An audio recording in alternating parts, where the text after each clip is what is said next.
Hi, everybody. Welcome. Good evening for everyone in the UK and good afternoon to those in the States. I'm Hello, Apostate Alex hello. for those of you watching on Cults to Consciousness. And for those of you watching on my channel, this is Shelise from Cults to Consciousness. Hi. It's me. Hey, Alex. Thanks for bringing this together. I think this is going to be a really fun one. I have a lot to say and I know you have a lot to say. So, this is also my first time co-streaming anything live, so that's exciting. Exciting And I'm stuff. just excited to see the turnout. People and coming in asking questions, we will be open to that. Yeah, it'll be interesting as well to see because the majority of my audience are American and I normally go on much later. Like, I basically live on a US time zone because I'm always talking to Americans. I'm always going live at like 1 in the morning or whatever. And so to go live at this time, which is evening time UK, it's actually the middle of the afternoon for you, right? So it'll be interesting Mhm. to see how much people respond to the earlier stream. Yeah, you know what? I did have someone last time that I announced my first live stream. They were in England and they were like, "Oh man, it's gonna be 1 a.m." And I was like, "Next time, I got you." So I wonder if they're gonna be here.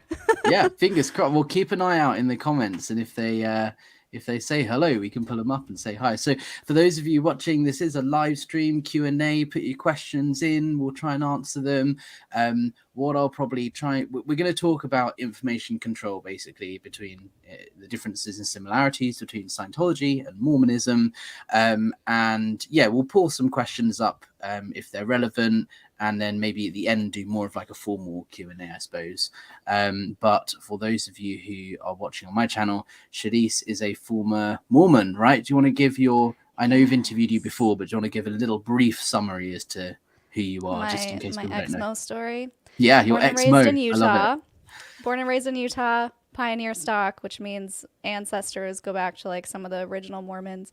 Um, Shelf broke, which means I just could not do it anymore around 20 years old because of all the guilt and the shame and the worthlessness in air quotes.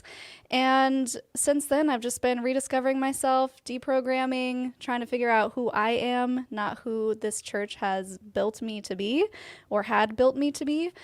And now on my channel, we dive into survivor stories, people who have left cults or high demand religions, how they found their own individual sovereignty and their own consciousness, if you will.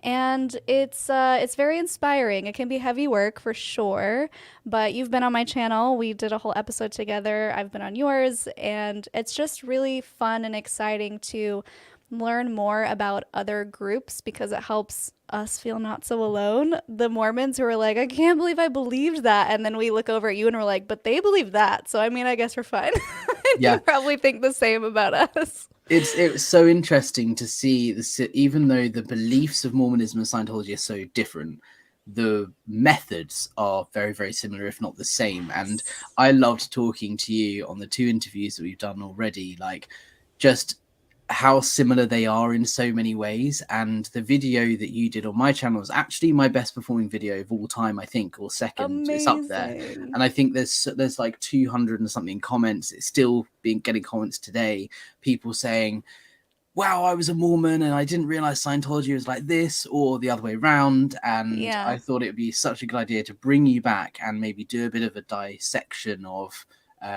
information control specifically, because that runs true Yeah. across both Well, channels, both organizations. yeah.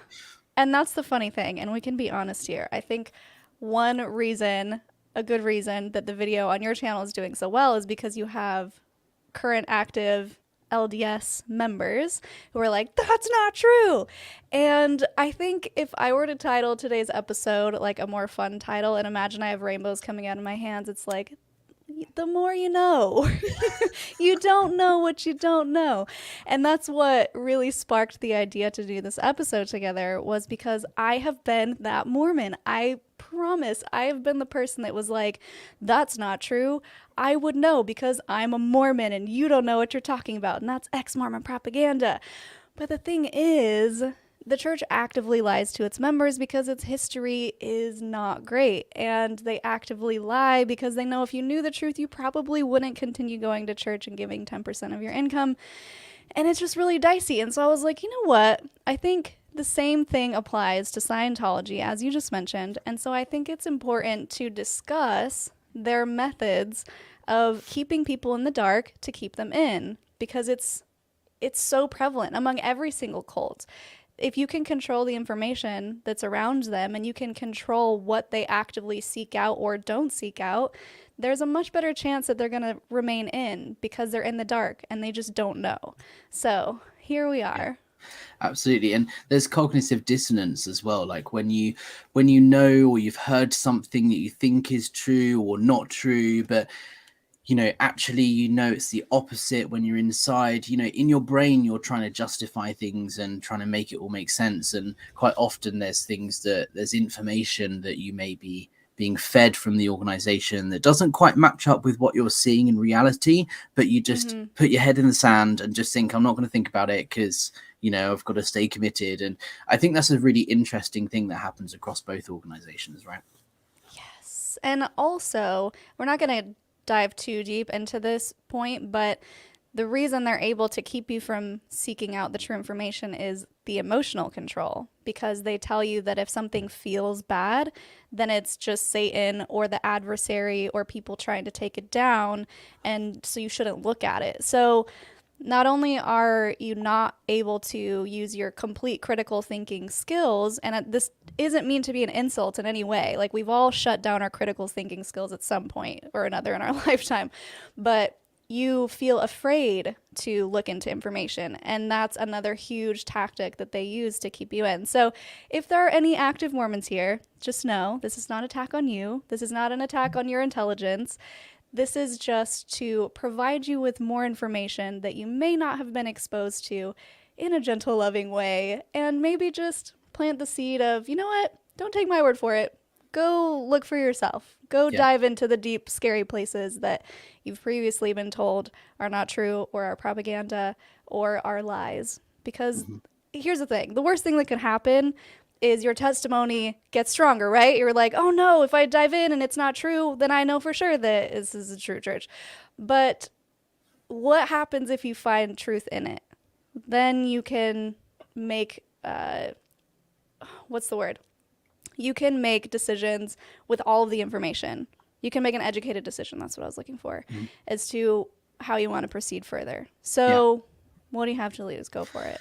I think what you said about find out for yourself is such a pertinent point, and maybe a good point to start, actually, because I don't know about Mormonism, but in Scientology, when you're being recruited, when you first join, it's very much about find out for yourself. That's how I got in, right? I heard all of these stories and I was like, I want to find out whether it's true or whether it's just in America or whether it's, been misinterpreted. And one of the things that they said, and then I used to say when I worked for the church was, well, look, you've heard all the stories and all the controversy. The best way to find out about Scientology is find out for yourself, right? Get a book, read the book, or do a course. Like, the best way is try for yourself. And if it works, great. If it doesn't, no problem. You can move on with your life.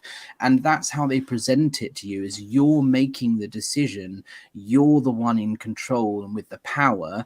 And at any time, if you don't agree with it or you feel controlled or coerced or whatever, you can leave. Like, you're the one in control. But actually, over time, you end up in a place, once you've been in for however many months or years, it's, if you don't agree with what you're reading, it's because either you are, or you're connected to, an enemy of the church, a suppressive person, or you've gone past a word you don't understand. And if you don't agree with it, that's because you don't understand it. And if you reread it and understand it, then you'll agree. And that is making you feel like you're doing the work, you're looking things up, you're reading it, you're applying it, but actually it's you conforming to their way of thinking. Is it a similar thing with Mormonism? Absolutely. So, as you probably know, Mormons are famous for their missionaries who go out and knock on doors and try and convert people. And they're so sweet. Like, if you see missionaries, treat them well, because they don't know what they don't know. And they are just thrown out into the line of fire completely unprepared with answers to, for example, the true history of the church. Lots of things. But they'll come to your door and say, I want to share with you this Book of Mormon, another testament of Jesus Christ. And most people are like, oh yeah, I like Jesus. He's a cool guy. Let me hear what you have to say. They'll give you the Book of Mormon and they'll say, read it and pray about it and receive personal revelation if it is true. So on the surface, it seems really innocent. And yeah, that makes sense. But there's also this level of coercion that I don't think even the missionaries understand is happening because this is what they're taught to do, but they they offer this community, right? They have this kind of love bombing thing happen. So maybe someone who was lonely and just needed a friend all of a sudden meets these two missionaries, and they're coming to their house every day or every other day, and they're talking to them, and they're having deep personal conversations, basically like a therapy session. And then they're given this book, and they already have these warm and fuzzy feelings about these people who are trying to help them, and in some cases they do help them.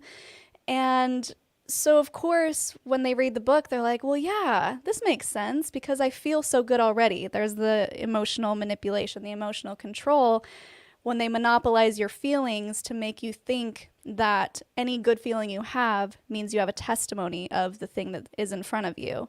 And in reality, you're just having a good time. You just feel good at what's going on. And so when people convert with this strong testimony of, I received personal revelation that this is the one true church, I think sometimes, and I'm speaking from my own experience too, because let me tell you, I had a strong testimony, a testimony of the one true church on the planet. I was all in, guys. So I know that feeling, but I think what happens is it's confused with just having good feelings about maybe it's the afterlife or just the feeling that you're not alone, a feeling that you have the answers, because that's one thing that Mormonism does is gives you answers. So all of this is happening within the missionary discussions, and they're not giving these investigators, is what they call them, the full truth about the church. Because if investigators went to people's homes and they said, yeah, join our church, but just so you know, Black people weren't allowed to hold the priesthood and get into the highest level of heaven until the late 70s. I think people would be like, yeah, I'm going to join that. Or just so you know, the founder was a treasure digger and he used that same seer stone to locate buried treasure that was never actually recovered, but he did get paid for it. But he's a prophet. Like, they don't have all the information themselves. They don't give all of the information. So people are converted under these false pretenses. They don't really know what they're signing up for. And then once they're in, the love bombing goes away, usually. They feel alone again. And then when they maybe eventually uncover all of this information about the church that they weren't told about or they were directly lied to about, they feel betrayed. And it's just a really dangerous cycle. And yes, it's nice and warm and fuzzy in the beginning, but what does that accomplish once they are given the full information? So I'm just all about full disclosure if it's not obvious. Absolutely. I think that's such a similar thing in Scientology. You think that you're helping people, right? One example that I was talking to someone actually about this earlier today was when I went out book selling to sell books, sell Dianetics, there's a policy that says you have to invade someone's privacy in order to find out what's ruining their life, because then you can present them the book and sell them the book, right? You have to invade someone's privacy in order to help them, right? And we used to say in London Org, crying is buying. If I can get you to cry, that means I've managed to find out what's wrong with you ruining your life. And therefore, I can sell you the book because you're crying, right? So I've clearly can present Dianetics as a solution to that. And that's how we used to sell the book, under the guise of the greater good. I have to invade your privacy because I want to help you, right? In order to help you, I have to find out what's causing you trouble in your life. And that's going to be traumatic to talk about. But unless you confront that, I'm not going to be able to help you with Dianetics. So you think you're helping someone and you think that that's what you're doing. But when you come out of Scientology and you look at it, you realize, no, actually what you're doing is like manipulating people and getting them to relive their trauma on the side of the street when you're doing a stress test. And that's a really horrible thing to do to someone. But when you're inside, you don't realize that that's a bad thing because you think you're helping them. It's a necessary evil for the greater good. That is such a good point. And here comes the rainbow hands again. Emotional manipulation. So that same thing when you were talking, I was like, yes. So when missionaries see a tear, right? And they'll be like, what you're feeling right now is the spirit. Again, it's the emotional hijacking, the emotional monopolization. And these people go, oh my gosh, that's what the spirit is? Or I've had this feeling before, but I didn't know it was the spirit trying to lead me in the right direction. So gaining control of someone's emotions, locking them in, and not giving them all of the information. And also, that applies when you're born and raised in it too. I can speak again from experience, where from a very early age, you're taught that's a spirit. Those warm, fuzzy feelings that you have in church, that's the Holy Ghost. And if you're doing bad things, the Holy Ghost will go away. And so when you look at information that feels scary and wrong and paints the church in a bad light, the warm and fuzzies are gone, and you go, oh, the spirit has left me, and this is Satan taking over, and I need to stay as far away from this as possible. And again, that's how they keep you in, Yeah. because they don't want you to go looking. This is actually a really good question. We've just had a super chat, which I'll bring up in a second, and it kind of links to the question I was going to ask about information control. When you're in a coercive group, the information that you're being given is very much controlled, right? And if you're raised in Scientology or Mormonism, obviously you only know what you've been taught. So I wasn't raised in Scientology, so it was kind of maybe a bit easier for me to see things in a different perspective. But with yourself being raised in Mormonism, my question kind of is what was it like training your mind to accept other forms or sources of information outside of the church and think, maybe the church isn't 100% correct? And then that links to the super chat question from Destiny. Thank you for the super chat. It says, as you have begun your own research post-cult, what do you feel makes an ethical spiritual community? So I think they kind of two tie in, but we can go back. That's a really, really good question, Destiny. So as far as my experience goes,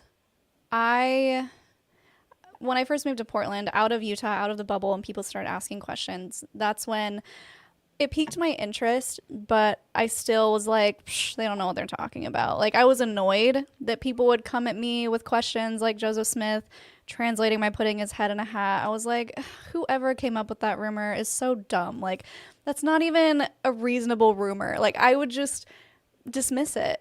And Did then you when have I an found out that inkling was of doubt true, in your mind that maybe it could be true, No. but you're just, no, okay. Because No. with me, for example, with the Xenu story, I never reached OT3, so I never learned about this Xenu story.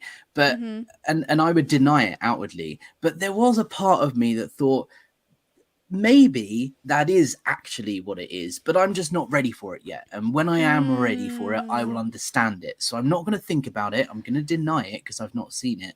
But there is an inkling of me that thinks perhaps it could be true, but I just don't understand it yet because I'm not ready for it. Yeah, that was not the case for me. Okay. Because, again, I had such a strong testimony. I was convinced this is the right way. And I would thank God literally every single day, except we didn't call it God, we called it Heavenly Father. I would thank Heavenly Father every single day that I just happened to be born into the one true church on the planet. Because how lucky am I to be born into this in the Mecca of Mormons? And it just, wow, so blessed, right? Yeah. And it didn't once cross my mind that maybe you believe it because you were born into it, and maybe everyone feels that way about the religion that they're born into. So when I was presented with these questions, again, I was just annoyed. I was like, why would you even say that to me? That's not true. Because also, Mormonism is huge on honesty and telling the truth. And if you've lied, if you've sinned, you need to go and confess your sins, and you need to make right, and you need to become worthy again. So not once did I ever consider that the church that was preaching honesty would be lying to me. Not once did I think, well, maybe Joseph Smith did put his head in a hat, but the church just made it look like he was at a little table with the plates in front of him and his little quill pen. All of their depictions were very different than what actually happened. So what got me to finally look into it with an open mind was complete emotional collapse. And I think that's why emotional control and information control go hand in hand, because once that emotional control hit peak levels of guilt and shame and unworthiness, I was pissed. And I was like, what if all this is for nothing? And what if I have been lied to? And it took that anger, it took that feeling of the lowest point that you can get as a human being, and it took that to be like, I don't want to feel this anymore. What if there's an option where I don't feel this way? wait a second, what if everyone was right in Oregon? What if there are things that I don't know? And that was the first time I allowed myself to look into things with an open mind. And I spent probably 6 straight hours on the computer all throughout the night, just going down rabbit hole after rabbit hole, just completely dumbfounded at what I was finding. Just opening the can of worms, right? Yeah. Yeah, Yeah. I think that leads into the super chat question, which is, what do you feel makes an ethical spiritual community? I mean, from a former Scientologist perspective, Scientology is, you think that this is the most ethical thing on the planet, right? You think that Scientology is the best way of helping the most amount of people, right? You sign your Sea Org contract, which is 1 billion year spiritual commitment to work for the church, not just this lifetime, but all future lifetimes. Like, that's how committed you have to be in your head to do that. And so when you do that, you obviously think that this is the best way to help people, and you believe that Scientology ethics supersede moral ethics and legal ethics, because if they're applied correctly, then people will be ethical and moral and therefore happy. And so you think that this is the ethical way of doing it. But actually, there are policies like, for example, invading someone's privacy to help them. Realistically, I don't think that's very moral or ethical, but in Scientology, it's justified for the greater good. So my whole Yeah. perception of ethics changed from being inside Scientology to being outside of Scientology. Yeah, they have a way of twisting things to manipulate you to do the things that they want you to do for the good of the, let's just call it an organization, because that's really what it is. At least in the Mormon Church's case, multi-billion-dollar organization. And I've been wanting to do an episode on this, where the Mormon Church got caught with their pants down and a whistleblower came out. One of their senior portfolio investment employees came out and said, yeah, the church has over $100 billion in a single bank account, and they're not using the funds the way that they should be in order to maintain their tax exempt status. And it's just, oh, I mean, that's a whole nother topic. But I want to hear from you, Alex. What are some things that you didn't know when you were a Scientologist that you currently know now because you popped the information bubble? I think, what specifically about Scientology, or what goes on in Scientology? Yeah, yeah. I think it's hard because I'd heard a lot of the black PR, is what they call it. I'd heard a lot of that before I joined, and my opinion was changed, and I got in on the basis that it's not being presented correctly or truthfully, and this is actually not how it really works. And then my mind was changed, and then when I left, I was like, hold on, actually no, that is the case. So a prime example is disconnection, right? In Scientology, there is a policy called disconnection, and there are stories of families being ripped apart and parents being forced to disconnect from their children. And when you disconnect from someone, that doesn't just mean stop talking to them. That means completely cut that person out of your life entirely. So that's no communication whatsoever. And it's like, you don't exist to me, you're dead to me. That's the kind of level of disconnection. It's not just kind of a surface level thing. It's intense. And so I went into Scientology, and I was like, and this, I gave the same answer when I was in Scientology to public. When I was in, they were like, I hear about disconnection and ripping families apart. And the person told me, and then I would then tell other people, I mean, it's a bit of a misunderstanding, because yes, there is a policy of disconnection, but it's always a person's individual choice. You're never forced to disconnect. And it's kind of like, imagine you were being bullied, or there was someone being nasty or mean to you or not treating you very well. You instinctively wouldn't want to spend much time with that person. So disconnection in Scientology is just a formal way of doing that, and cutting out people of your life who are not helping you progress or proceed in life the way you want to. So disconnection is just a formal way of doing it. You're never forced to disconnect from families. It's always a person's choice. And you kind of go, okay, yeah, maybe it has been misunderstood or misinterpreted, or maybe someone has applied that in a way that they got disconnected from their family, but that's not how Scientology is meant to be done. It's not been done properly, and therefore it's had a negative impact. But when you leave Scientology, or when I did, I realized that no, it is given as a choice, However, it's the only choice you can make because, Right. for example, if you're in the Sea organization and you have someone, your husband, wife, daughter, child is negative against Scientology, you're told, well, you can't progress in Scientology until you disconnect from that person. So it's your choice to disconnect or not. But if you don't disconnect, you can go and have your life with them, but you can't do any Scientology. Or you can disconnect and continue on your path to spiritual freedom and fulfill your contract to help work for the church for the rest of your life.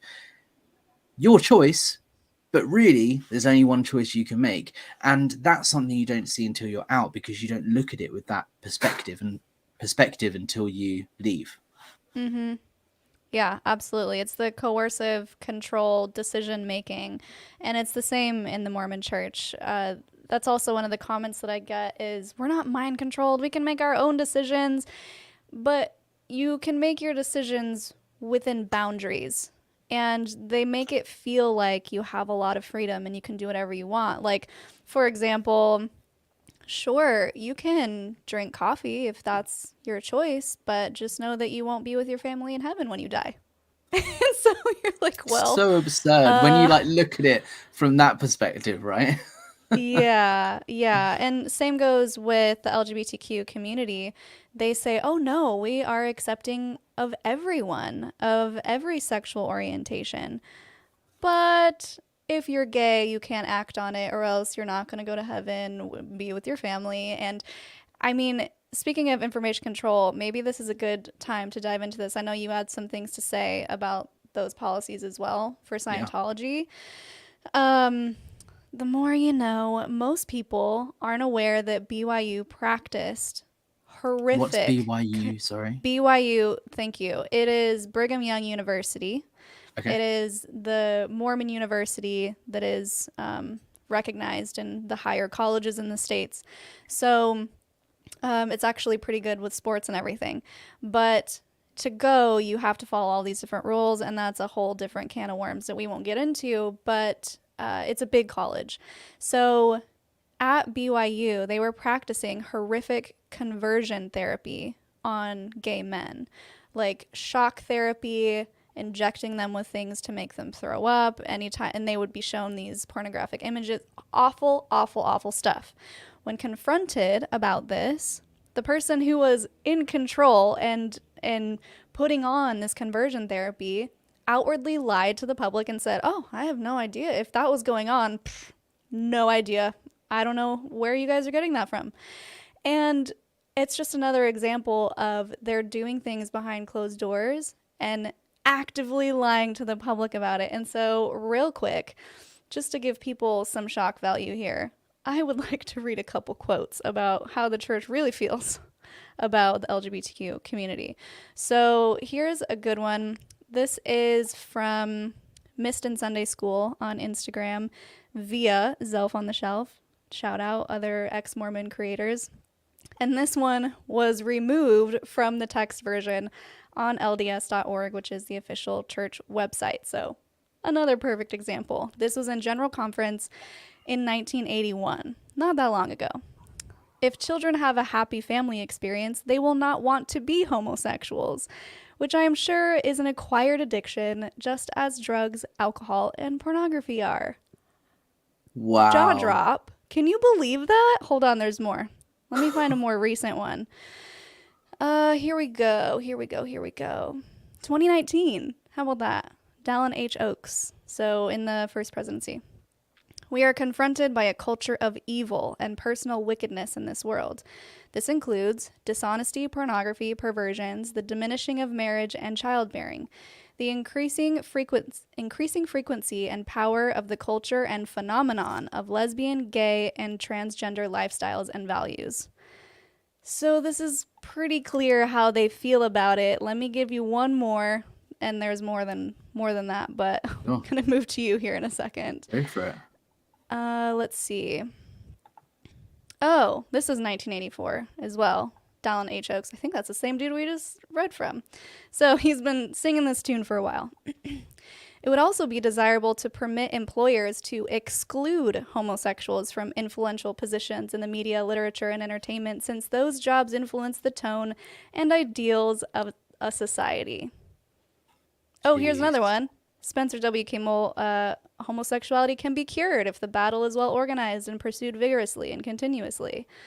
It goes on and on and on. And this is a great example of it happened not that long ago, but if you were to ask a current Latter-day Saint how they feel about gay people, they'd be like, "Oh no, we're accepting of everybody. They just can't act on it. So they're forced to be celibate."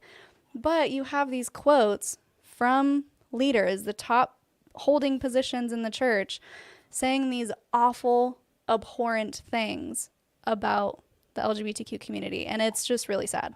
Yeah, absolutely. It's the same thing in Scientology. Scientology will take your money if you're gay. They actively say that they are not against homosexuality, but in actual practice, that's not the case, right? As much as they don't Mm-hmm. have a specific conversion therapy course, it is something that they will try and cure you of before you reach the upper levels of Scientology. Like if you I was speaking to someone the other day who was in international management who came out as a lesbian after she left, and she was saying that you probably could make it to the level of clear as a public Scientologist and be openly gay, but you certainly wouldn't make it past that. You wouldn't get onto the confidential Mm. OT levels and learn about Xenu and all of this, because even though the church will say we're not anti-gay, we have gay members and parishioners, right? It's the typical "I'm not racist, I have a black friend" thing, right? Mm-hmm. Just because you have gay parishioners, that doesn't mean you're not anti-gay. And I'll actually bring a quote up here. So Dianetics, which is the first book in the whole Scientology thing that L. Ron Hubbard wrote in the 1950s. I'll actually just read the quote here, because there are some books they edited and they took bits out, but Dianetics is one they didn't edit. It still says this in the book to this day. It says, it says, right, the sexual pervert, and by this term Dianetics, to be brief, includes any and all forms of deviation in dynamic 2. So in Scientology, there's 8 dynamics of life. There's like 1 is self, 2 is love, family, sex, relationships. Then there's groups and animal, plant life, so on. Like it goes up in different numbers. So the second dynamic is love, sex, family, relationships. So if you deviate from that, or you're out 2D, that means you're not living on that dynamic in the correct way. So it says here, the sexual pervert is defined as any and all forms of deviation on the second dynamic, such as homosexuality, lesbianism, sexual sadism, etc., and all down of the catalogue, blah, blah, blah. Anyone who falls into this category is quite ill physically. Perversion is an illness and has so many manifestations that it must be spread through the entire gamut of classes. Overdevelopment of sexual organs, underdevelopment, seminal inhibition or magnification are found, some in one pervert, some in another. Blah, blah, blah. Someone who is a sexual pervert. Yeah, the sum of this is the pervert is always a very ill person in one way or another, whether he is conscious of it or not. He is very far from culpable for his condition, but he is also so far from normal and so extremely dangerous to society that the Mm. tolerance of perversion is as thoroughly bad for society as punishment for it. So I understand that sexual perverts and those sorts of people are not necessarily great, and I completely get with that, but I don't agree with lumping in homosexuality, lesbianism, LGBTQ plus. That's not a sexual perversion, but it says it Mm-hmm. right there, clear as day. And you Yep. need to do everything you can to remove them from society. L. Ron Hubbard's Yep. own words. Yeah, I have to piggyback on that because here's a quote from 1990 along those same lines. Gay and lesbian rights. Several publications are now being circulated about the church which defend and promote gay or lesbian conduct. They wrest the scriptures attempting to prove that these impulses are inborn, cannot be overcome, and should not be resisted. And therefore, such conduct has a morality of its own. They quote scriptures to justify perverted acts between consenting adults. That same logic would justify incest or the molesting of little children of either gender. Yeah, and they've even gone as far as to say that someone who is homosexual, in their words, could turn to pedophilia and what's the bestiality. Like they are out of control on this and clearly have no idea what's going on. And it just harms so many people. And I know we're talking about this in a little bit of a lighthearted way, but these things are having actual horrible consequences. For example, the youth suicide rate in Utah being one of the highest in the nation, and most of them are LGBTQ plus because they don't think there's a place for them and they think it's better to die than to live the way that they are because of what they are taught. And it's so wrong and it's so awful and it needs to change. Absolutely. And in Scientology, there's a thing called the tone scale, which is like a chart of emotions from angry, sad to happy, excitement, whatever. And it's a very specific scientific thing. And in Science and Survival, another book by Oren Hubbard, he says that if you are gay, if you're any part of the LGBTQ plus spectrum, you are 1-1 on the tone scale, which is covert hostility, which means you are so when you're below 2.0 on the tone scale, you're actually succumbing in life rather than improving. You're actually moving downwards towards death, right? You're actually getting worse by the minute. And being covertly hostile means you have a knife behind your back and you just want other people to fail. You don't want them to succeed. And if you're gay, you're 1-1 on the tone scale. There's basically no helping you. You're the same as a suppressive person, someone who wants to get in people's way. And as much as they won't sit there and preach to you that you can't be gay, when you are doing Scientology and learning all of these things, if you are perhaps gay and haven't come out of the closet, or you have those questions in your mind, it's not creating an environment where you're going to be feeling like it's the space to come out or be free or be who you want to be and say, maybe I'm gay or maybe I'm, or whatever. Like if you're being taught that gay people are basically the devil, that's not helpful to anybody. Yeah, it's not safe. It's not a safe Not space. at all. And Not at all. before we keep going with this, I don't think we ever actually answered Destiny's question. So, what do you feel Let's makes bring an it back ethical up. spiritual community? That is such a good question, and it's something that I have been debating myself over a multitude of guests. Like, okay, if most communities tend to get culty, how can you have a healthy community?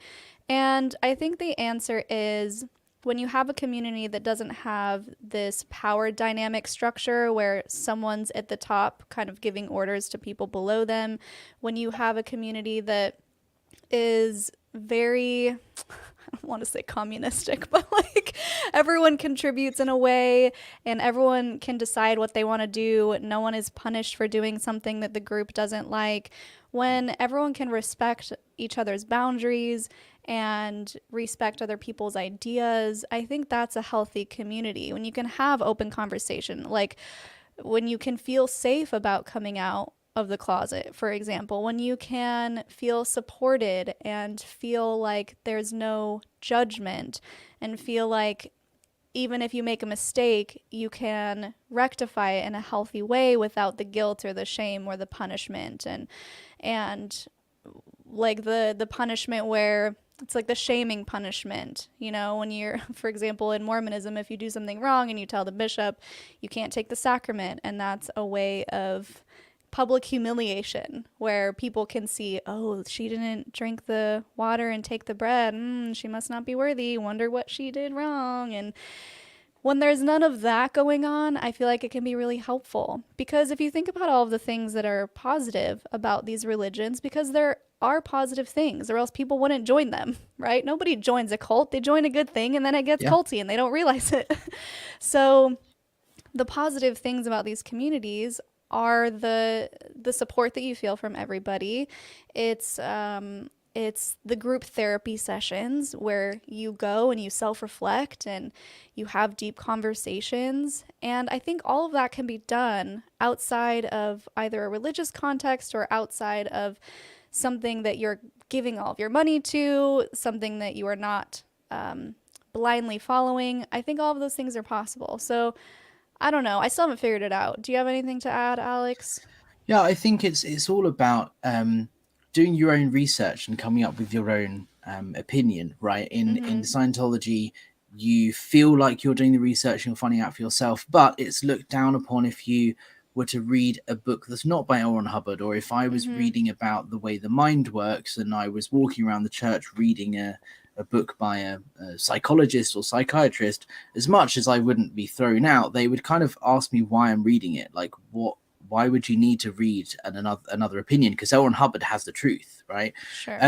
And so it's really very frowned upon that you do research outside of the church. And at the time, you don't realize that is information control, because they are controlling the information that you receive. And that's the key thing here, is you don't realize it at the time. But I would encourage everybody to read different sources of information before making your mind up about something. And if you're in a situation where you think about it, hold on, where am I learning about this, right? Who am I actually reading? Who am I watching on YouTube or whatever? Am I only looking at things from one perspective? Am I only reading stuff that I agree with? Because I think it's really beneficial to read things you don't agree with, that might get you a bit annoyed or might be completely opposite to your own opinion, because that gets you thinking about it. And if you're just reading from one source, then maybe you need to take a step back and read another source. What's it like in Mormonism? Is it a similar thing? Like, you are expected to just read the Book of Mormon and nothing else? So, So, Book of Mormon, yes, absolutely, you're expected to read it, and the Bible. But there's also like a Mormon version of the Bible that has Joseph Smith translations peppered throughout. It's the King James version, Joseph Smith translation, and they say that, yes, search, ponder, and pray, but within church-approved resources, and people only read things by members. For an example, I remember this story. I'll never forget it, because my mom was reading this book about a near-death experience, and she would tell me, yeah, when this person died, they saw heaven, and the flowers were singing, and it was all of these beautiful things, this imagery that stuck in my mind. And when I went to Sunday school, they were talking about heaven. And so I chimed in, obviously, and was like, oh yeah, my mom says that the flowers sing and angels dance, or whatever it was. And the teacher looked at me and she's like, where did you hear that? And I said, oh, it's this book that my mom's reading about someone who died and then came back to life.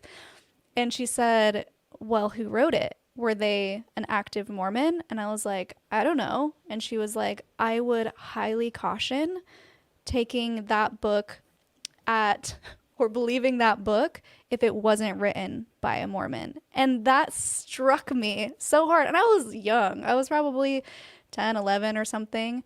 And in that moment, I remember thinking, that's dumb. Why would I discredit someone just because they weren't Mormon?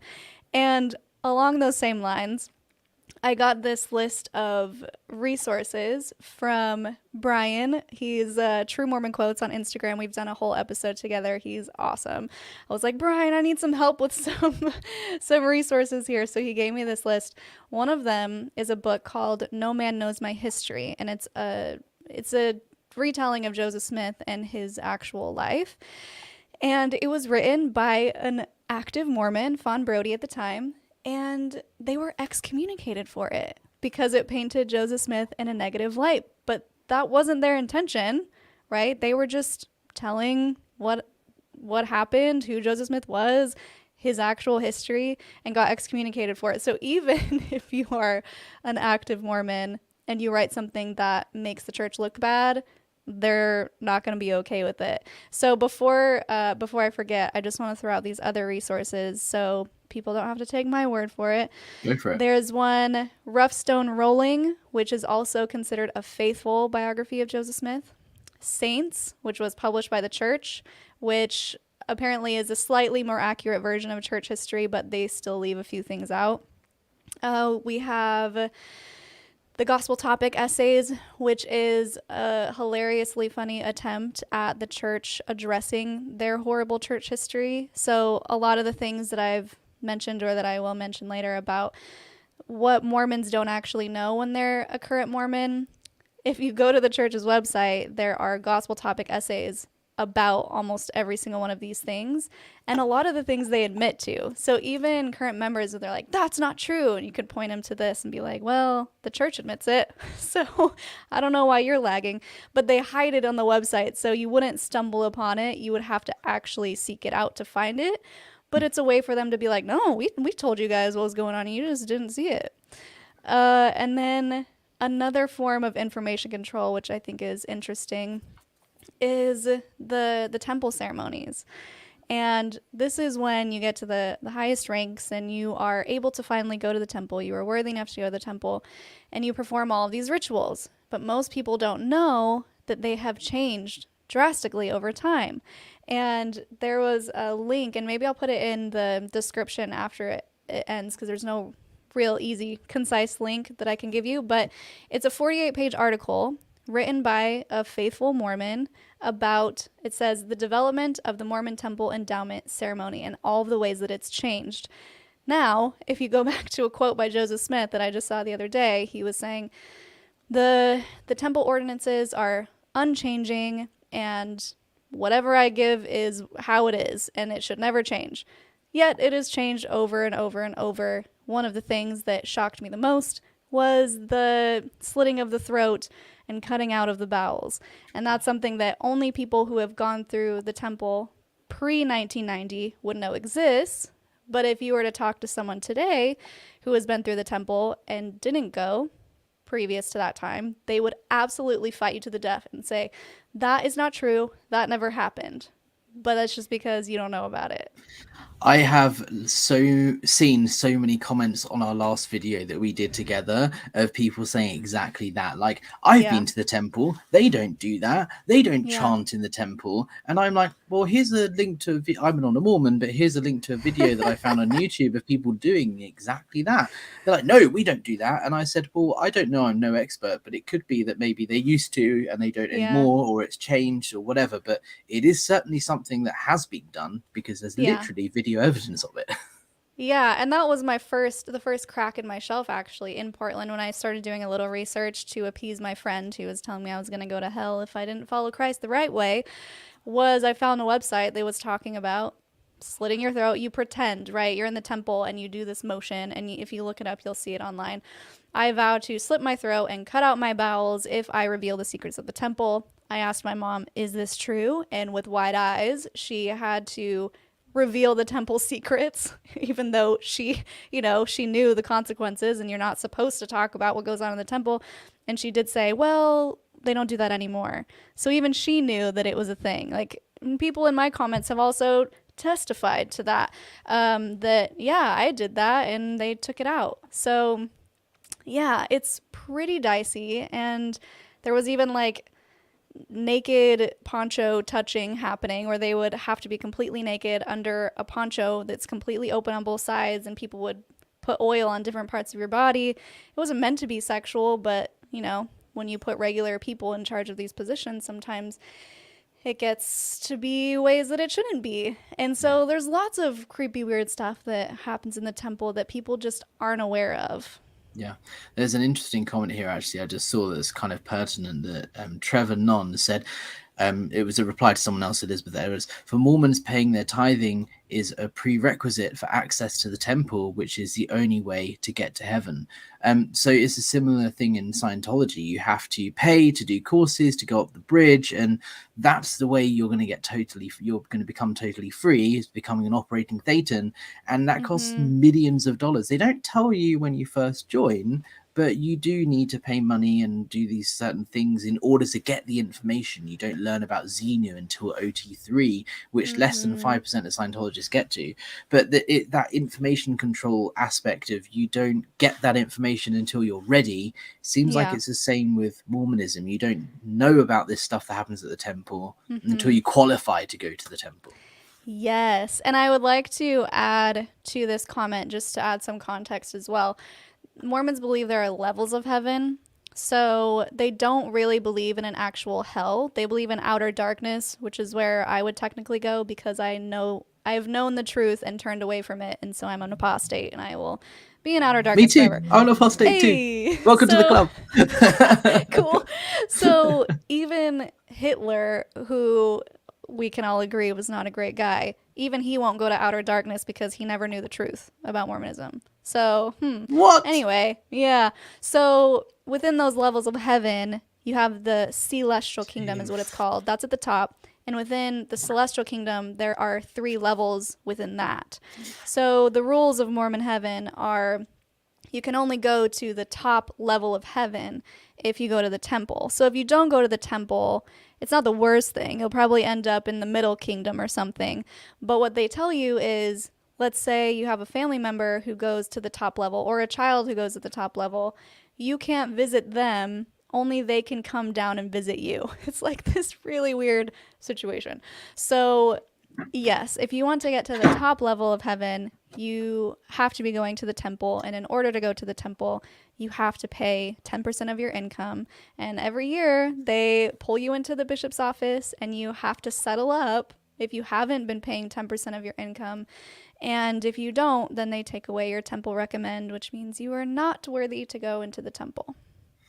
It's crazy. And Elizabeth Edwards, yeah, same thing. But Scientology makes members pay thousands of dollars to learn about Xenu.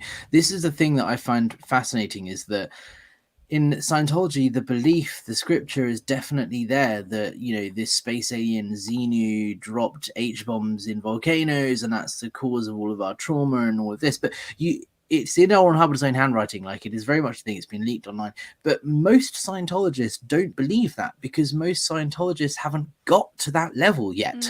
I remember working in the church and people coming up to me and saying, do you believe in Xenu? And I would always say, well, no, because L. Ron Hubbard used to write science fiction and that's how he earned the money to research the mind, which isn't actually true, but that's what I would say. And people incorrectly think that we believe in his science fiction magazines and writing, which we don't. So yeah, L. Ron Hubbard wrote stuff about aliens, but that's not the religious belief of the church. And that's the lie I would tell people. Because that's what you were told to tell people. Yeah, and also, I work for the church. I would know. I haven't seen anything about space aliens. And the thing is, even if I had, right, you are told in Scientology that if you tell someone this information about Xenu before they're ready, before they've reached that level, they will get pneumonia and die. So you're not going to tell anyone else, even if you did know, because you don't want to harm this person. It's just pure information control for the very offset. But most Scientologists don't even know that that's the belief. So they are telling the truth generally when they say, no, we don't believe in Xenu, because they probably haven't even read that themselves. Yeah, I got one that's similar to that. And people get really upset about this one because it is so secret that even a lot of ex-Mormons don't know about this. And that is the second anointing. I think we may have talked about this on my episode with you. Let's talk about it again because I think it's interesting. Go for it. So it's one of those things that you will only know about if you are chosen, if you are an elite Mormon in the church, doing all the things right. You will, kind of like the Illuminati, just get a phone call one day, go to the temple at this time. And you go when it's closed, so no one else is there. They wash your feet. You have to, it's like a husband and wife thing. You both have to be worthy. You both have to be Mormon, temple recommend holders, all of that. And they basically say that with this second anointing, it guarantees your spot in the celestial kingdom no matter what you do except murder someone. So you can do all this other stuff, but if you murder someone, voided. Otherwise, free pass to the celestial kingdom, so drink the coffee and do what you want. And that is something that actually happens, but no one knows about it. It's like this occulty thing that goes on behind the scenes that we only know about because people who have gotten the second anointing have finally come forward after they leave the church. Scientology's version of that is much more open and obvious. It's called ethics protection, right? Everyone in Scientology is judged by statistics, right? So if you are upstat, right, your statistics are going up, then you're good. So for example, with me selling books, my stat was book sales. And as long as my statistic is going up, I've sold more books this week than I did last week, I'm fine. And that extends to your personal life as well. If you are, for example, Danny Masterson, however you want to say it, who's currently on trial in the US, We don't need to get into the weeds of it, but he's kind of protected by the church. And when the Jane Does reported what had happened to Scientology, the reason they didn't do anything is because he is upstat, because he's a celebrity, he's bringing people into Scientology, he's doing greater good for the greatest number of dynamics. So if you're upstat, you have what's called ethics protection, and the policy is literally you could get away with murder if you are upstat, right? And it says if you receive a report as an ethics officer and it's nattering about someone who's done something wrong, if that person is upstat, you have to, quote, file it with a yawn, right? Which means basically not even really look at it, just put it away. It doesn't mean anything, but it still gets filed and nothing's done about it until you're downstat. When you're in trouble, that's when they bring it all out. That's what happened to me. I was upstat. I had the record for the most number of books sold in London forever, I think, and was doing really, really well. And it wasn't until I left, when they were kicking me out, that they said, oh, and there's a report here that you did this, and this person said this, and this person said this, so therefore, you know, we're kicking you out. And I was like, well, why wasn't that brought up at the time? And also, I didn't even know that that was a problem. I didn't know that someone wrote a report about me, because it is just kind of filed away because I'm upstat. But they're so much dangerous. More open. Yeah, it's horrible. In fact, yeah, go on. No, I was groaning. Yeah, I mean, here, look, Jazzy J said, use caffeine, no heaven. Abuse children and people, heaven. Enough said, drop the mic. Yeah. It's so no, true. Really. It's disgusting and awful. I mean, they've kept known pedophiles in the office of bishop because they said that they've repented. And if you aren't aware of how the Mormon hierarchy works, if you're the bishop over a congregation, which they call a ward, that means you hold one-on-one interviews with children and ask them sexual questions. So it's really bad. It needs to change. Before we get off on that rant, how about I bring up some more things that are information controlled within Mormonism? Absolutely. And guys, get your questions in the comments as well, because we'll start doing a bit of a Q&A in a minute. So if you want to ask us anything, stick it in the comments. I'll star it and we'll try and make our way through as many as we can. Okay. So I'll try and make this quick. And then if people in the comments want to know more, you can research it or we can do a whole thing on it. Yeah. So you probably know, if you're a Mormon or aware of Mormonism, that Joseph Smith was the prophet of the church and he founded the church. What you probably don't know is that he was a treasure digger and used the same stone that he translated the Book of Mormon with to find buried treasure, except he never found buried treasure. He just scammed people out of his money. Well-known fact, he was pushed out of many different cities because of all of the litigation against him. That's one. You probably know about the first vision.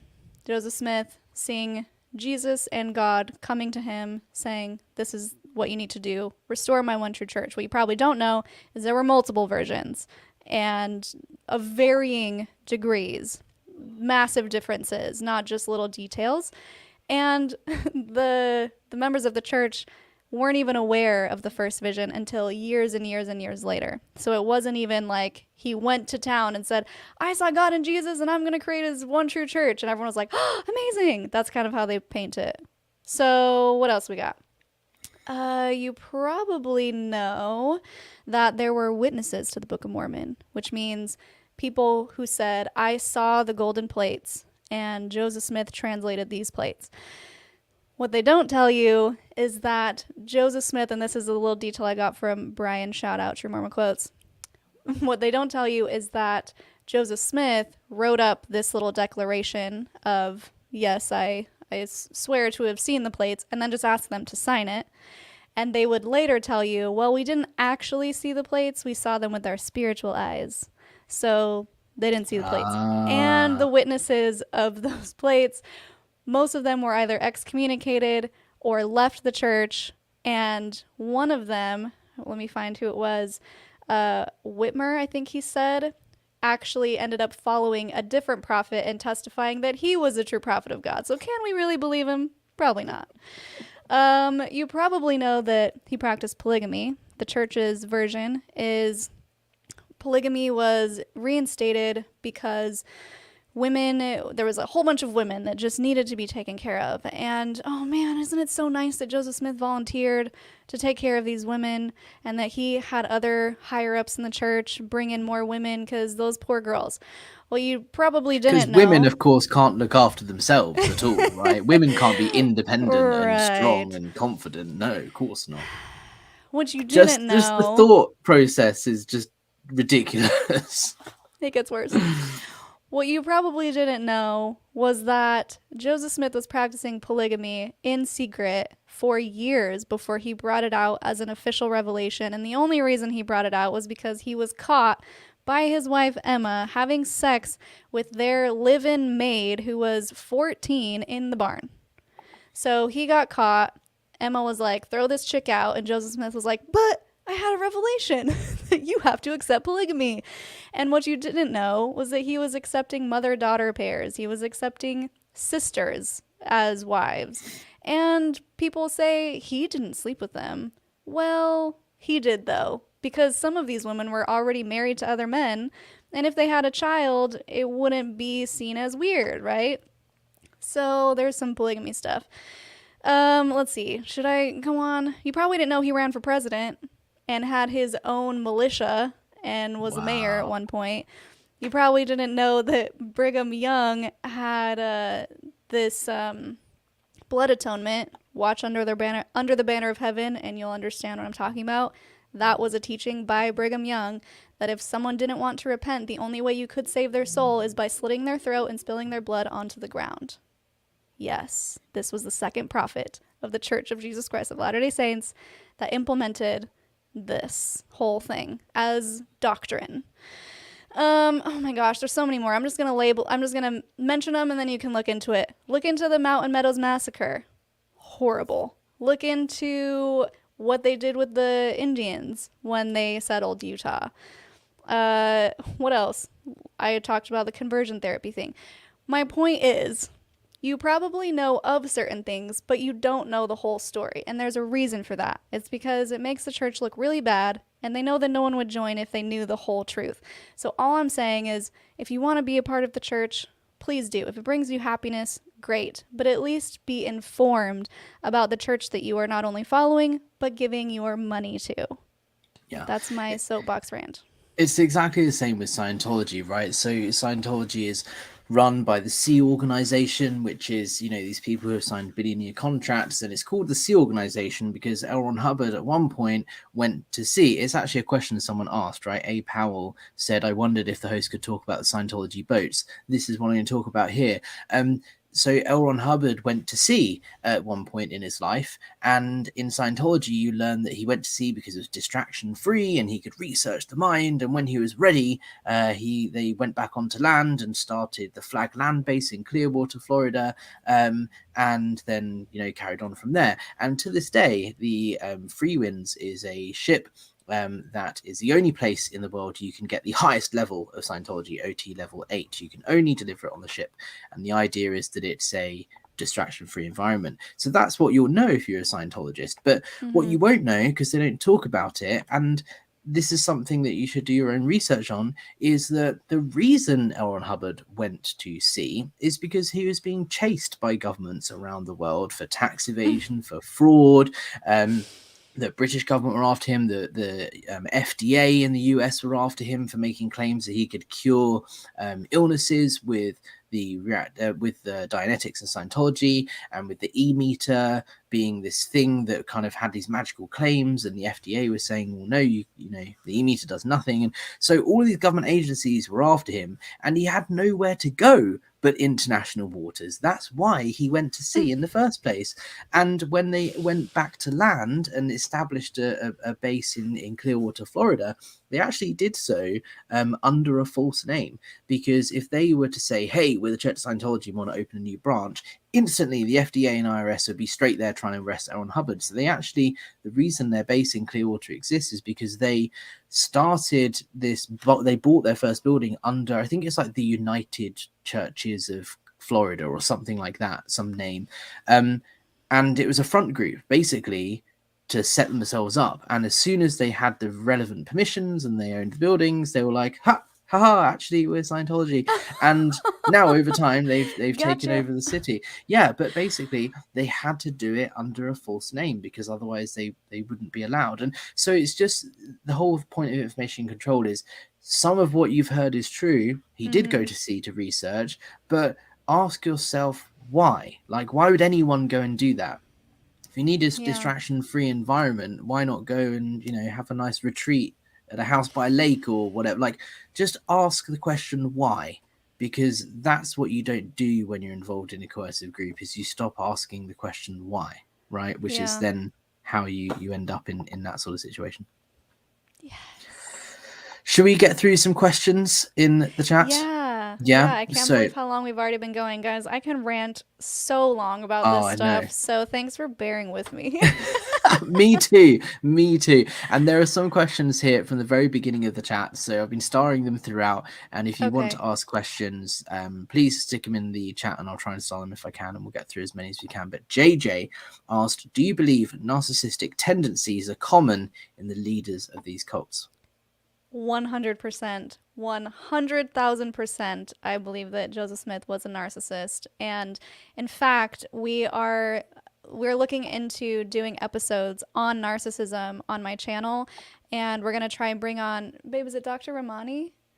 Dr. Ramani to talk about, she's an expert in narcissism, to talk about how most of these leaders are narcissistic. Yeah, I think it's the same with Scientology. There's definitely narcissistic traits, and Dave Miscavige, L. Ron Hubbard, both have a lot of similarities and do match up. Obviously, I'm not a psychologist or whatever, so I'm not a professional. I can't give a professional opinion of whether they're narcissist or not. Yeah. But there are lots of traits and similarities that do match up with that for sure. L. Ron Hubbard is here in the chat. He's just landed. Hey! Be careful what you say, otherwise you have to report to ethics immediately. Goldie said you can support the channel here. Yes, so if you are watching on my channel, Apostate Alex, go and check out Cults to Consciousness and give Shelise a subscribe. And if you want to support her channel, you can do that on Patreon. And if you want to support my channel, subscribe, like, comment, all of that. But if you want to support financially, you can become a channel member or you can buy me a coffee. There should be a link down below. Thank you. That's my little plug. All right, Jazzy J, do you know any resource that shows what each cult has in common and different? I think a chart showing all the same insanity would be enlightening. Oh my gosh, Jazzy. It's so funny you say that because just last week I was like talking to my husband Jonathan. He's over here in the room. Hey, babe. Which is another point. Husband now. Last time we spoke, you were just about to get married. Congrats on your wedding. Married. Thanks so much. We're actually doing a whole episode. We already recorded it. We just have to edit it, called My Not So Mormon Wedding, where we talk about how it would have been completely different if we were active Mormons. I digress. Yes, we were just talking about how we want to do a live where we literally list a bunch of the cults, especially the ones that we've done a lot of interviews on, and then list a bunch of toxic traits and then be like, check, check, check. This one's got that. This one's got that. And just go through it. So, yes, that is on its way. Subscribe and hit the bell so you don't miss it. That's a great idea. We should maybe get together and do. I know there's the bite model by Dr. Steve Hassan, which is really good, but it doesn't specifically name each cult. It just kind of gives you the thing. Yeah, so I think that's actually an interesting thing. We've had a super chat here. John, the vague one, thank you for the super chat. Linda, listen, Shelise is live. Sorry I missed the beginning. We'll watch later. I love that. So if people aren't familiar with my channel, at the end of each episode, I do a Linda listen moment. So I don't know if, Alex, did you ever see that video of the toddler that's arguing with his mom? Yeah. So he's like, Linda, listen, Linda, honey, honey. And he's arguing about why he needs a cookie or something. I always thought it was funny. And I thought it was something that could be fun for my guest at the end of the segment to do a Linda listen. So it's like a sassy statement, but a lot of people also take it an inspirational route. So Linda listen, thanks for joining. What would be your Linda listen moment if you had to give one now? Ooh, I've never been put on the spot. That's fun. Sorry, you normally ask your guests because I had to do one when I was on your channel, but I guess you probably have never been asked to do one yourself, right? Because it's I love it. I can think of one right now. Have a think. If it's on information control, it would be Linda listen. There's a really good chance you don't have all of the information. That's my Linda listen. So true. Paula Puffer, thanks for the super chat. Great discussion, Alex and Shelise. Thank you, Paula. Yeah, thank you. I do love talking with you, Shelise. I think we do Yeah, go it's down so many rabbit fun. holes, and I love it. It's great. Yeah. There's another one here. So from Mikkel Larkin, I stumbled upon both Shelise and Alex at the same time like a month ago. I've been banging hard on all of this. I knew about Scientology from Troublemaker. I didn't even know about the Mormon cult.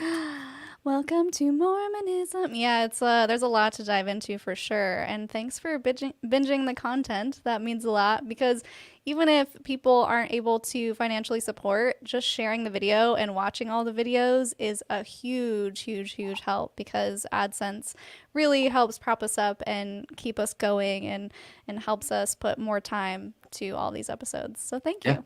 Absolutely. William Tubb, thank you for the super chat. Awesome discussion. Thank you Thank both. you. Everyone is so right. This is what blows my mind about this community. I don't know what it's like in Mormonism, but in Scientology, you are this world is painted that like anti-Scientologists, suppressive people, and all of this horrible people that just want to get in the way and stop your progression in life.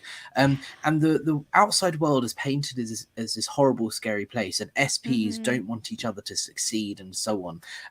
But actually, the more people I meet that are against Scientology or who are open-minded, God forbid, or have been through a traumatic experience, actually everyone here is so welcoming and so Yeah. kind, and everyone wants to help each other, and Yeah. it's the nicest community. It's actually just even more. It surprises me anyway at how supportive we all are for each other, but even more so when you have like been in a world that's painted to be the complete opposite. Yeah, and I will say that I think a lot of that is people who have left cults or high demand religions understand how painful it is to do so. And so when you see someone else being brave and telling their story and just coming out about all of the dark shadows and the dark corners of these religions, you automatically want to support them because you get it. You're like, oh, girl, I know that was rough. You're probably having a hard time. Here are some resources. Let me help you. And the more that you extend a hand, the more you realize that, of course, you already knew this intellectually, but you're able to see that the outside world is quite the opposite. They actually want to help. And when you become the outside world and you realize, oh wait, I'm not evil, or I'm not trying to lead people with Satan. I'm just trying to help. You start to understand that the world can be a beautiful place, Yeah. and yeah, just lending those hands. It's so nice. Yeah, I agree though. I've been really lucky with people in my comments because I was 100% prepared. Maybe not prepared, but I told myself I was prepared for a lot of the active Mormon trolls, and I really haven't gotten that many. It's mostly is people who are very loving and supportive and really sweet and empathetic toward my guests. Yeah, I find it especially hilarious that I now have more subscribers than there are Scientologists in the UK. At the Oh my last gosh. census in 2021, 1,854 people said that they were Really? Scientologists. I have over 6,000 subscribers. I Yeah, have you more followers than do. Scientology do in the UK, which I just think is hilarious, right? Because they paint this picture that they're the biggest, fastest growing religion in the world, and Same, actually same. it's not quite the case. And this is another thing with information control, right? When you're a Scientologist, you see the opening of these new buildings and look how busy we are and look how Yep. great this org is, etc. And you think, oh, Scientology is so huge in X city. Yeah. We're just not doing it here, or we need to get up to that level. But in reality, all those videos are made by hiring actors or even using staff members and like saying, hey, just put on some of your civvies, put on your normal clothes and like make it look busy. And I remember being part of these film shoots, right? We would get people in off the street and say, hey, we're shooting a film, do you want to be an extra? Would you mind Oh just sitting here my for a minute and pretending to gosh. watch this video or pretending to read this book, just so we can get a 10-second clip that makes it look busy? We would do that, and then it would be shown at the international event, and it would say, look how busy Sneaky. London is. And it's like, it's actually never that busy. It's just we got people in. So the information you're receiving isn't necessarily actually the fact. If you look at the data, Yeah. less than 2,000 Scientologists in the UK. Look at the data. Yeah. It's free to see the census information, right? But you just don't think to do that. You just look at the videos and think what the church is telling me is accurate. Yeah, here's some more rainbow hands. Movie magic. But they do the same thing Oh, with Mormonism. In every general conference, they announce new temples being built. And if you everyone's seen the temples, they're these gigantic castle-looking buildings that are so gaudy and expensive, and they're pretty, but no one's actually going in them. And they're building these temples all over the place just because they need to put their money somewhere, and they're just building their real estate empire, but they're losing members, like actively losing members. And they'll say, we have 16 something million members worldwide, but they really only have about 4 million active members. So, yeah, same thing. yeah.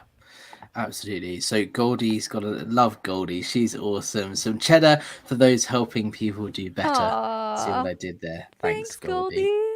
Thanks And we, for being the moderator for this. yeah, Goldie's awesome, and she's like from the kindness of her heart, just helps out on all of these Aw. channels and moderates, and she's a real boss mama. Like do what Goldie says. For sure.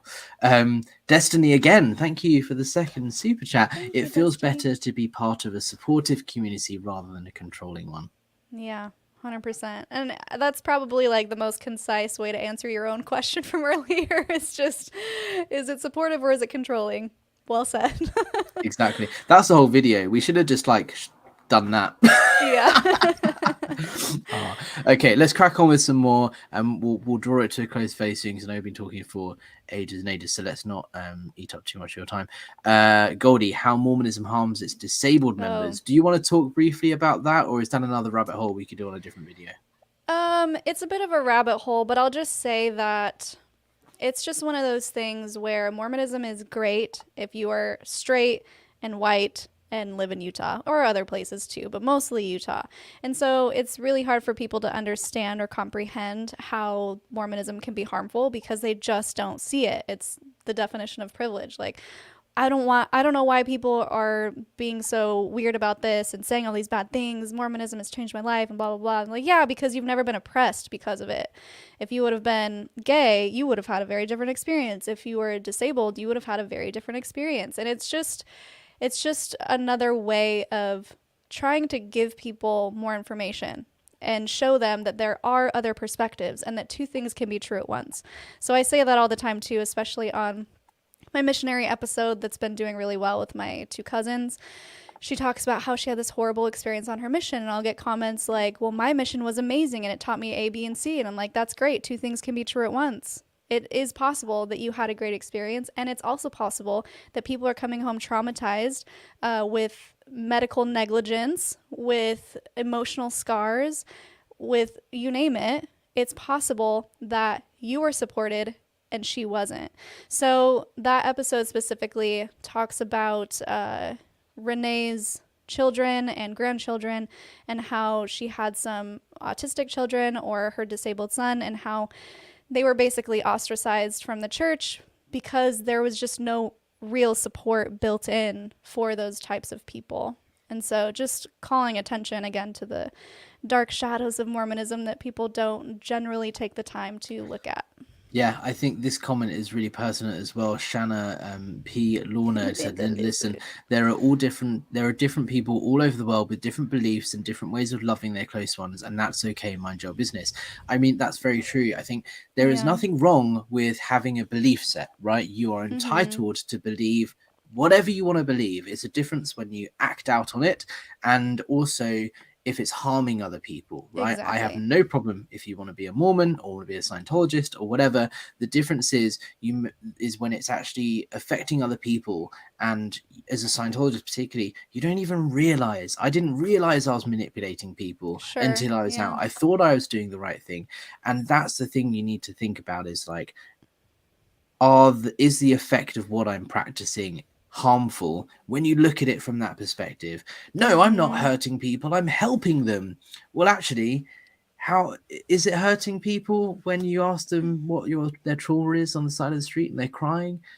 Yeah, I'm not hurting them because I'm trying to sell them a book, I'm trying to help them. Yeah, but the actual fact, what you're doing right there is harm. You don't think about it like that, and that's the difference. I think you're entitled to believe what you want. Just think Yeah. about the consequences and the impact that you're having, right? 100%. And if I may piggyback on that a little bit, I think it just goes back to the information control. If you have all of the information, you are aware the group that you are supporting, you are aware that some people aren't going to have as good of an experience as you, and that allows you to maybe help those oppressed groups of people. That's great. Like, please continue to do what you want to do. Again, if you have all of the information and you can actually say, yes, I'm not part of the problem, I'm helping the problem. So, yeah, I agree. Yeah, absolutely. Got another super chat here, Sophie Spectrum. Thank you. Thank you for the great chat. So glad I could tune in live this time. Super interesting to hear about religion/cults. Love from Lancashire, England. Thank you, Sophie Thank you, Spectrum. Sophie. Appreciate that. All right, final couple here. There's definitely something that I've been missing in the chat for a little while. There was a whole talk about Toblerones, and I just feel like it was funny and needs to take a mention. Fruit and hazelnut biscuit dippers. No Toblerone is planning a 3-day hiking adventure in the Rockies next week. Banff, or as I call it, Banff. Does have an amazing fondue place though, which I can make work. And I did read pretty much all of the comments about fondue and Toblerone. I thought it was hilarious, and I just needed to give a special mention to the Toblerone. If you want to sponsor us, you know, I am totally in the dark about this comment. it was a whole side piece completely unrelated to what we were talking about. There are loads of people in the live chat talking about Toblerones and fondue, and I was trying really hard not to laugh. Funny. So I had to bring that up. Sorry. But Toblerone, if you want to sponsor us, I don't know about you, Shelise, but I'll accept free Toblerones. Oh, totally. All right, there's a question here. Witness, can you tell us about Nauvoo, Illinois, then when Jay Smith took them to Missouri, then Utah? I have no idea what this is about at all. Enlighten me. So, yeah, this is deep Mormon history, and I will be the first to say I'm not 100% clear on every single detail of this, but I just know that they started in upstate New York, and the Mormons were essentially kicked out of city to city to city. Nauvoo is where they spent most of their time, and I believe that's where their first temple is, the Nauvoo Temple, which I went to as a kid and actually put on pioneer clothes for like a pioneer day. It was a whole thing, but I should find those pictures. I was going to say, do you have pictures? I totally have pictures. Yeah. They're somewhere in my mom's like bin of random stuff, but I'll have her send me some pictures and I can share them at some point, maybe on the community page. But Nauvoo is where they built the first temple, and then I believe, now I'm showing that I don't know all of my JS facts, but I believe that's where he was killed, in Carthage jail. And here's another piece of information control. Most people know that he was put in jail and eventually killed by a group of people that came and shot him. What most people don't know is the reason he was put in jail was because he burned down a printing press. Talk about freedom of speech. Burned down a printing press because they were printing what he was up to and the things that he was doing, like taking multiple wives and all the shenanigans he was up to, and that's why he was in the jail. And then once he was murdered, Brigham Young, which I mentioned earlier, is the one that took people to Utah. They migrated, kicked out all the Indians, enslaved some, murdered others. It was really bad. And that's why Utah is the capital of Mormonism, because they were there isolated, doing their thing for a long time before other people eventually came and populated around them. Wow. It's like a little history lesson there. Thank you, Shelise. I knew nothing about any of that. That was fascinating. There's a really good one here. T-Gun. For many, it's a grieving process. Having a place to turn is so powerful in healing wounds and so helpful on finding identities. And that links in as well to the final comment that I can see that I think I'm going to bring up is Tiger Kitten. I really appreciate your sharing experiences and truths about cults. Thank you so much. You guys should just sit and talk for another hour or so. I'm enjoying listening while working. And I think that's so true, right? It's about sharing experiences and stories, and even though our story is very different because they're from different belief systems, they are very similar in many ways, and that's why we click and that's why we get on. And I'm trying to do my bit to share those stories, and you never know who you're going to help, right? Yeah, and that's my mission statement as well. I just want to get the most amount of visibility possible so that I can amplify these voices of people who have stories to tell and they want to be seen and feel heard. And I think it's really important. And it's also important, as this commenter mentioned, is to be able to see themselves in these other stories and be able to relate and not feel so alone. And I think there's so much power in just that alone, aside from exposing all the culty tendencies and mind control that happens within these groups. I think people just like to feel not so alone when it comes to being bamboozled by a religion your whole life or falling for it, right? We all feel a little stupid when we realize, oh, I've been lied to. How did I not see it before? But it's okay. Rest assured that there is life outside of this, and eventually you won't feel so crazy for it because you start to see all of the culty tendencies and the manipulation that happens behind the scenes, and just know that it's okay. And so yeah, that's what we try and do, is just amplify people's voices so that they feel seen. Absolutely. And thank you so much, Shelise, for doing this with me. I think it's been Of really course. exciting, and we could talk for Yeah. another hour or two. No, we'll have to do another video if people want that for sure. But Yeah. where can people find you, Shelise, if you're watching on my channel? How do people go and support you? Cult to consciousness. And I know consciousness is a tricky word. I picked a really hard word to put in my title, but I had to. I feel like it accurately depicts what we're going for over on the channel. And Instagram, same thing, Cults to Consciousness. Or if you want to follow my personal, it's Shelise Ann. And yeah, that's pretty much it. Patreon, we already mentioned. But thank you, Alex, for hosting this. I thought it was a really great time, and thanks for manning the comments. I'm a baby live streamer, so this is my second live stream ever. So honestly, I wasn't even looking at any of them. I just completely relied on you to pull out the good ones. And thanks to everyone who joined. I can't see how many were on, but by the comments, there's like over 700 comments, and that makes me really happy. So Oh, thanks for yeah, I tuning think we in, peaked at guys. like 380 or something. We've Oh, currently that's got great. 320 concurrent viewers, and obviously it will go up over time and people watch it on the replay and stuff. So I think it's been one of the most engaging chats I've had for sure. So Awesome. Yeah, it's been a lot of fun, and we'll definitely have to do it again. And yeah, if you guys like culty stuff, if you're watching from Alex's channel, head on over to mine. We got over 53 hour long, sometimes more than hour long videos of people sharing their stories. And let me know where you came from. Say, hey, found you from Apostate Alex. I always like to see where people found me from. So. And go yeah. check out Alex's channel if you're watching from mine. He's got a lot of great stuff on Scientology, and he started not that long ago, but he's already shooting up the ranks, which we're so proud of you, Alex. Thank you. Couldn't have done it Yeah. without you. I appreciate it. Thank you. And if you're watching on my channel, like, leave a comment as well down below after the live stream finishes, because Shelise and I talk all the time, and we're always happy to do more videos and content. So this is kind of actually a reaction to some of the stuff that we heard before and comments we got. So Yeah. like, what do you want us to talk about? Like, if you want us to do another video on a specific topic, leave a comment, because we do read them all. We might not always respond because they're often too many, but we do read them all and respond when we can. But let us know what you want us to talk about, because we can always jump on and do this. It's really easy for us, and we love Yeah. engaging with you guys. So thank you everyone for tuning in. Thank you so much. And yeah, thank you guys. And yeah, we'll see you guys very soon.